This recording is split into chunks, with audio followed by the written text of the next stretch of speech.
welcome to today's webinar, Market Matters. Thank you for taking time out to be here today. I'm John Hovey. I'm the Special Projects Consultant here at North Metro, and I have with me today in the studio, Adrian Hovey, who's a lead consultant for SBDC, as well as a financial advisor for Edward Jones. He really knows his way around small business development, personal finance. He's got an Ivy League MBA, really smart guy. He's even been mistaken as an economist by some of the best and brightest out there. So really glad to have him here. And I would encourage the audience to stick through to the end of the presentation. It's only going to be about 20-30 minutes, and we will be revealing at the end Adrian's hot stock buy of the week. Really hot tip. You're not going to want to miss it. Really hot. So I'm going to turn it over to Adrian here. And what we're going to look at today is the following things. Number one, what's been happening in the market recently? Number two, what does it mean to you, the entrepreneur, small business owner? And number three, not to be missed, that hot stock buy of the week. Really excited. All right, over to you, Adrian. Okay, thank you, John. Hopefully I can live up to those lofty expectations. Really pleased to be here. I wanted to thank the SBDC for giving me a forum to kind of help out small business in another way. I do work as a lead consultant over there, so I've worked with some of you out there on your own business plans, and you may have seen us together on the business webinars we've been doing over the past few weeks. So a lot of good programming coming out of the SBDC. Great resource. If you have questions about anything at all business related, I would start there and engage with some of the consultants over there. So just a couple housekeeping things for everybody to be aware of. We're going to present some market information today. Here's a general overview of what's happening, but if you want to talk specifics, let's take those offline. I can't really answer questions directly related to individual investments or anything like that. So we'll keep it high level. We'll keep it focused on what's happening right now and how that relates to you guys as business owners. So basically, kind of the themes for what's happening right now are reopening and recovery, right? Here in Colorado, some of the businesses are opening back up. We've seen a lot of people back on the roads. So we're all sort of seeing light at the end of the tunnel, as it were. And investors are also looking for signs that the economy is recovering. One of the biggest signs we saw recently is the May jobs report, right? Everybody was expecting it to be really bad. It was bad, but not as bad as expected. So that's a positive indicator. We're watching that and other things and seeing a little bit of good news on the horizon. So I wanted to share with you some information and a slide here about the labor market, because when you kind of back through the economy, the health of the labor markets drive a lot of consumer spending. So on this graph, you can see way out there on the right, 2019, pretty rough unemployment numbers, right? Some of the worst we've had. That's the worst number since there have been numbers. Yeah, more or less, certainly since 1965, but I think it goes back even into the Great Depression times. So huge hit to unemployment, and unemployment or labor kind of drives consumer spending, which in turn is one of the key drivers of the economy as a whole, right? So the good news of last week was that it wasn't as bad as we expected. And when you start factoring that in with the strong response from the federal government in terms of the CARES Act, which a lot of you guys have taken advantage of, you start to see that maybe there are some reasons for optimism. So one of those kind of, when you peel the onion back and say, hey, well, what is driving that optimism? Why do we see 13% unemployment, but the markets are starting to recover? And maybe one of the things to look at is the way credit markets are playing out. So back in 2008, 2009, most households were over leveraged, and there was a big impact with subprime mortgages and all that stuff. Fast forward to 2019, all of a sudden, the strength of consumer finances looking a lot better, right? Households are a little more healthy. The balance sheets are looking better. Saving rates are better. So that green line shows everybody that, hey, we're actually in a more prepared, in a better position to weather this particular economic storm than we were back in 2008. So the strength of your consumer finances really sort of determines how fast an economy can get back on its feet. So that you couple that with the fiscal spending and the low cost of credit right now, there are some reasons why we're seeing this recovery. So going back to that last slide, Adrian, so debt service ratio, that's just a ratio of how much debt households are carrying, is that right? Correct, yeah. So there's another way to look at it is a household's going to have more disposable income right now than they did, back in 2008, because they're not carrying as much debt. So instead of having to pay the mortgage, pay the loan that you've got a little bit extra money to spend, whether that's, whether you choose to spend it or save it. But yes, that's exactly it. And it looks to me from this graph that Canadians love debt. Apparently they do. I don't know what's going on with our neighbors up in the north, but somebody should go up there and talk to them about that. So if you take that kind of that optimism, and also parlay it to the next thing, let's talk for just a second about the what we'll call the equity rally in quotation marks. So basically, equity is another word for stock. So we're seeing early on with COVID, the tech stocks were the first ones to start to bounce back. And now we're seeing that it's not just tech sector, right? We're seeing financials, industrials, real estate kind of, regaining some ground that they lost. And the lesson there, and this is where it starts to get important for small business owners, is kind of twofold. One, you're all in a sector, so get to know your sector, right? Understand what happens when your sector goes up and down in the economy, and where you fit, like where your niche is in terms of the economy as a whole. And it might help you understand how your business operates and how it might be impacted by certain cycles. And when you're investing on a personal level, you really want to try to have exposure to more than one sector, because volatility is what scares a lot of people, and you can help potentially reduce your volatility if you have exposure to other sectors. Because some, you may have heard that term, offensive and defensive sectors, right? Offensive sectors are those tech stocks, financials, things that have a tendency to move along with the markets. And defensive stocks are things like utilities, healthcare, consumer staples, and they have a tendency to perform well even in low times, because people need toilet paper, right?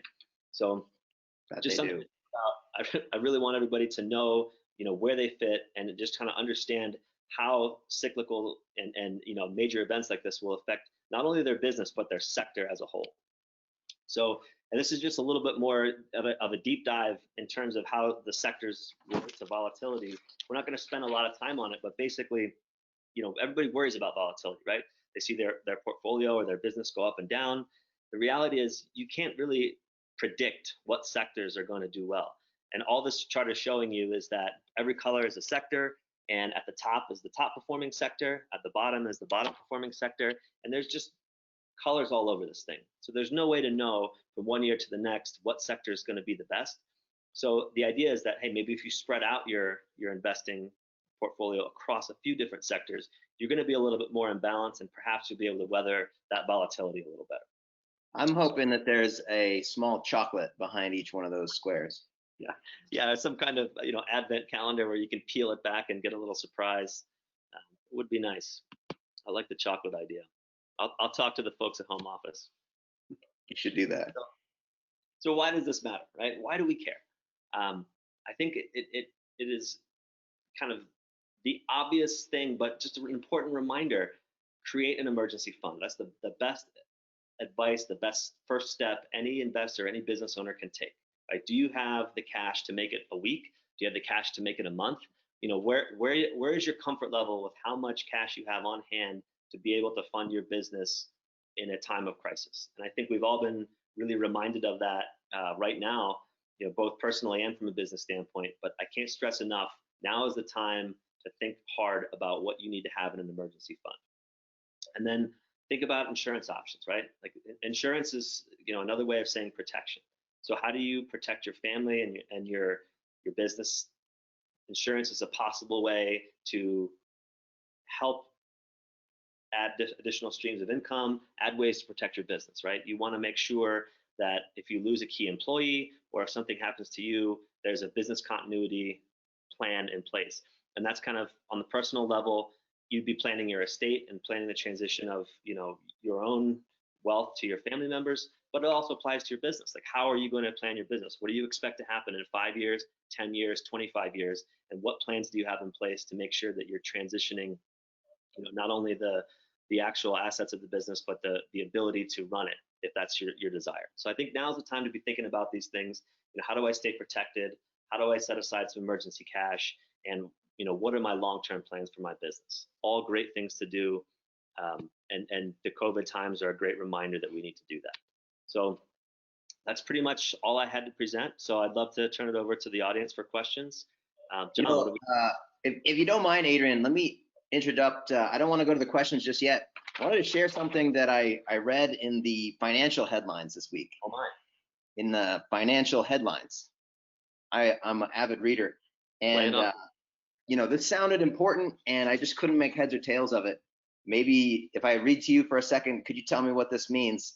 The headline said, Fed sees interest rates staying near zero through 2022, GDP bouncing to 5% next year. And I'm not going to read the whole article, but the thrust of it said, the Federal Reserve kept interest rates near zero and indicated that's where they will stay. And the chairman of the Fed, his name's Jerome Powell, in case you weren't aware of that, I'm sure you were, but he says, we're not thinking about raising rates. We're not even thinking about raising rates. What we're thinking about is providing support for the economy. Well, what does this mean for me? A couple things. So I mentioned a little bit ago about that strong federal response, right? So we saw CARES Act relief for the small business owner and for the individual, and that was a signal to the economy as a whole that the government's engaged, that they're going to use these vehicles and these tools they have to the best of their ability, add some stimulus and add something that wasn't previously there to help people overcome this issue. And the Fed specifically, Jerome's talking about, hey, interest rates, and right now keeping money liquid, keeping credit available to the small business owner and to the individual is crucial to keep the economy, to get things back on track and keep it growing. So the Fed's basically letting everybody know, hey, we're not thinking about lowering interest rates. And Fed kind of has two levels of impact. One is what they say they're going to do, and then one is what they actually do. So if the Fed says they're going to do something and they do it, that's what investors expect, and they love it. If the Fed says they're going to do something and they don't do it, that's unexpected, and that causes turmoil. So what we want to pay attention to now is, hey, the Fed said they're not thinking about raising interest rates. That means there's going to be easy access to money for quite some time. That's a good thing. And we'll just watch and listen to make sure that there's no deviation from that policy.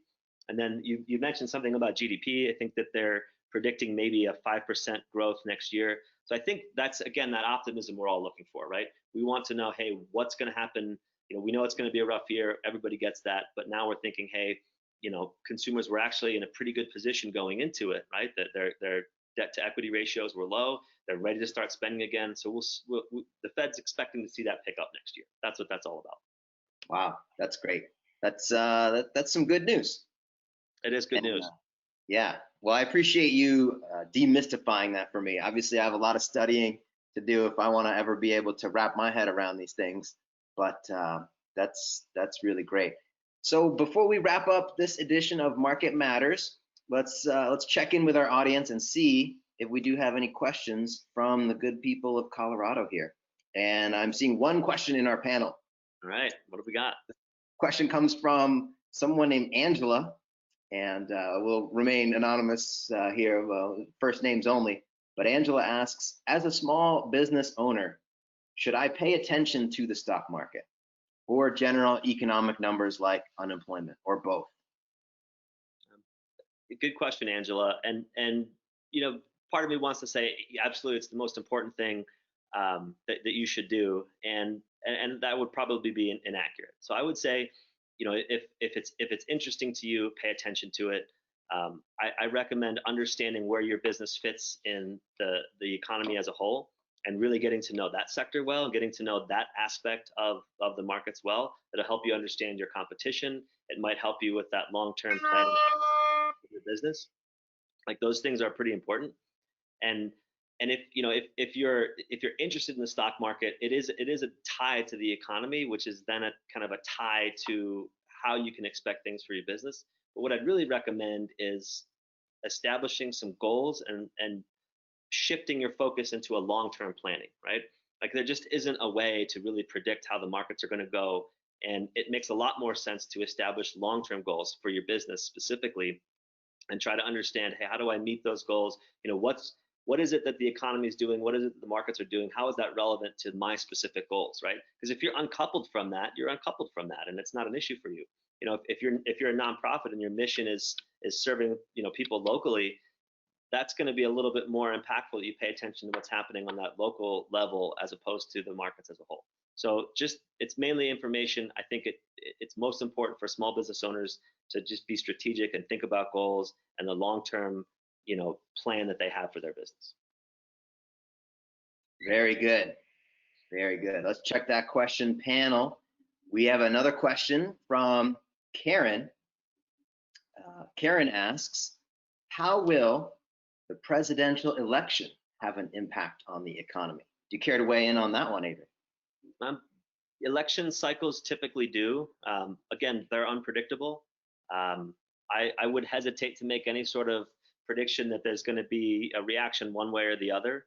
A lot of times you'll see that industry specific. You know, I've worked in industries that have kind of closely aligned to a particular, you know, currents in the political stream, as it were.